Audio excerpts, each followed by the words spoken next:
Fauci is one of the most responsible people for the quasi-martial law that we've experienced in the name of COVID. His corruption, the corruption that Fauci has practiced over his 54 years is actually a problem that Congress can fix. So how it works is, how his corruption scheme works, how he profits, isn't just profiting in money. He's profited in power. So there was an investigation by an organization called Open the Books that found that Big Pharma, again, Big Pharma, have paid Fauci and Francis Collins, who was the NIH director, and other medical officials, other senior medical officials in their orb, $134 million in legal royalty payments. So this seems like a conflict of interest, right? If you're a public health official and you are stating what ought to be done and what medicines ought to be given for certain diseases, and you are also in the pocket of Big Pharma, that's obviously a conflict of interest. We know that. That's long been known about Dr. Fauci. But Dr. Fauci, of course, is the one that controls all of the money that is used to research drugs that Big Pharma then profits from.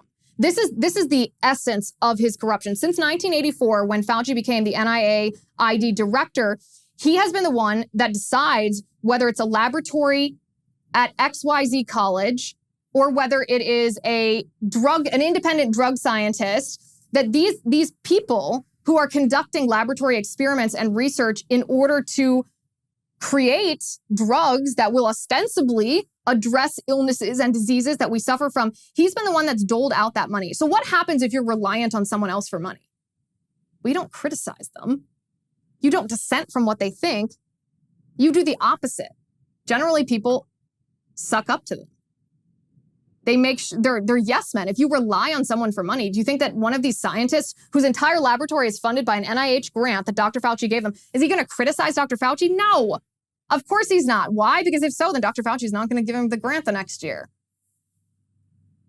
This is the private sector. This is the public sector. Almost every little bit of medical research that happens in our nation, every significant bit of medical research, Fauci has controlled the purse strings over whether or not that happened.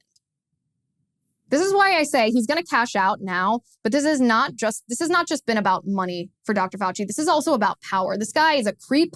He's a narcissist. He could have worked for Big Pharma 25 years ago. He could have held those purse strings for 5 years or 10 years and then gotten a cushy job at Big Pharma making 10 times as much as his government salary.